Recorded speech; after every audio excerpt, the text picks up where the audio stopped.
السلام علیکم ورحمۃ اللہ وبرکاتہ۔ کبھی کبھی ہم انسانوں کا دل مایوس ہونے لگتا ہے، ہم پریشان ہو جاتے ہیں۔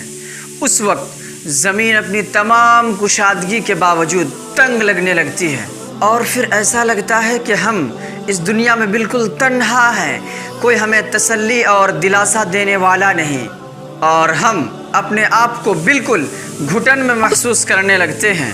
اس وقت ہمیں ایک امید کی کرن نظر آتی ہے، ایک دلاسا، ایک تسلی، ایک امید جو اللہ رب العزت نے اپنے پیغمبر صلی اللہ علیہ وسلم سے فرمایا، وَلَقَدْ نَعْلَمُ أَنَّكَ يَضِيقُ صَدْرُكَ بِمَا يَقُولُونَ فَسَبِّحْ بِحَمْدِ رَبِّكَ وَكُن مِّنَ السَّاجِدِينَ۔ اے محمد صلی اللہ علیہ وسلم، ہم جانتے ہیں کہ لوگوں کی باتوں سے آپ کا دل تنگ ہونے لگتا ہے، تو آپ اس وقت اپنے رب کی تسبیح بیان کیجئے اور سجدہ کیجئے۔ یعنی جب زمین تنگ نظر آنے لگے، ہم مایوس ہونے لگے، ہمارا دل پریشان ہونے لگے، جب ہمارا دل گھٹنے لگے، تو پھر اس کا علاج ہے تسبیح اور نماز۔ آپ تو جانتے ہیں کہ آپ صلی اللہ علیہ وسلم کا معاملہ یہ تھا کہ جب کبھی آپ صلی اللہ علیہ وسلم کو کوئی پریشانی آتی تو آپ نماز کے لیے کھڑے ہو جاتے اور نماز کے ذریعے اللہ سے سکون اور مدد طلب کرتے۔ اور اس کا راز آپ بھی سمجھ سکتے ہیں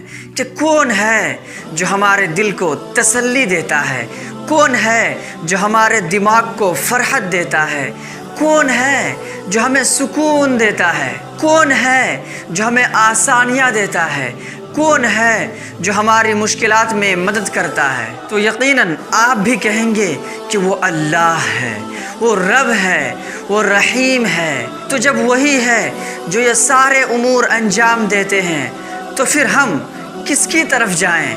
ہم کس کی پناہ میں جگہ تلاش کریں؟ ہم کس سے مدد مانگیں؟ بے شک وہ اللہ ہے۔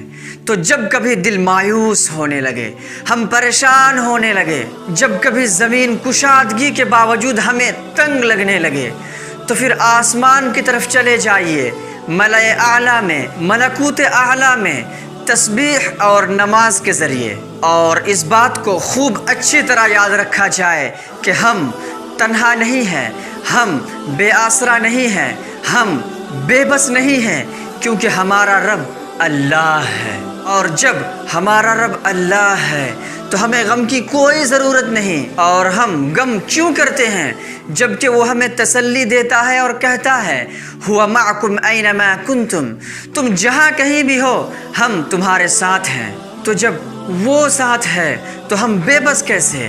جب وہ ساتھ ہے تو ہم بے آسرا کیسے؟ جب وہ ساتھ ہے تو ہم پریشان کیسے؟ خود کو مایوس نہ ہونے دے، دل کو پریشان نہ ہونے دے، زمین کو تنگ نہ ہونے دے، بلکہ آئیے ہم اس کی پناہ میں جگہ تلاش کرتے ہیں تسبیح اور نماز کے ذریعے۔